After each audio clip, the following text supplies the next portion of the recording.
বিমানবন্দরে আন্তর্জাতিক রুটের বেশ কিছু ফ্লাইটের যাত্রা বাতিল হওয়ায় ভোগান্তিতে পড়েছে দেশি বিদেশি বহু নাগরিক। দুপুর পর্যন্ত সৌদি আরব, আরব আমিরাত, ওমান ও ইতালি সহ বেশ কিছু দেশের ফ্লাইট বাতিল হয়। ইন্টারনেট বন্ধ থাকায় ফ্লাইট বাতিল বা পুনর্নির্ধারণের খবর পাওয়াও কঠিন হয়ে দাঁড়ায়।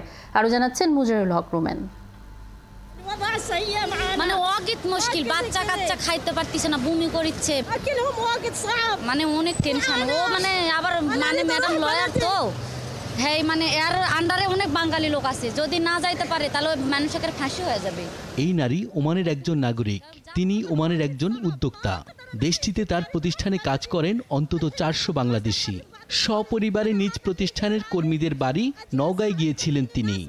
বাংলাদেশের আবহাওয়া ও খাদ্যাভ্যাসের কারণে অসুস্থ হয়ে পড়েন তার 4 সন্তান। ফ্লাইট বাতিলের কারণে বিমানবন্দরে অসহায় অবস্থায় আছেন এই বিদেশি নাগরিক।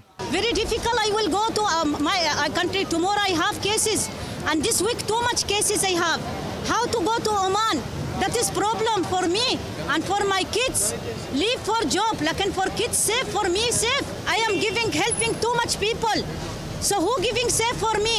কেবল ওমান নয়, সৌদি আরব, আরব আমিরাত ও ইতালি সহ বিভিন্ন দেশের ফ্লাইট বাতিলের কারণে ভোগান্তিতে পড়েছেন বহু মানুষ।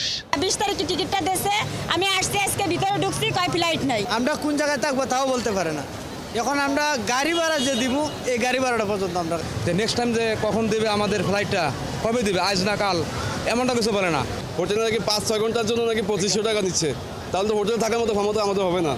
তো এখন এখানে পড়ে থাকতে হবে ফুটপাতের মতো, কিছুই করার নেই আমাদের। দেশের দূর দূরান্ত থেকে বিদেশগামী যাত্রীদের কেউ অ্যাম্বুলেন্সে, কেউ সিএনজিতে এয়ারপোর্টে এসেছেন। পথে পথে ছিল বাধা, গুনতে হয়েছে 3 থেকে 4 গুণ বেশি ভাড়া।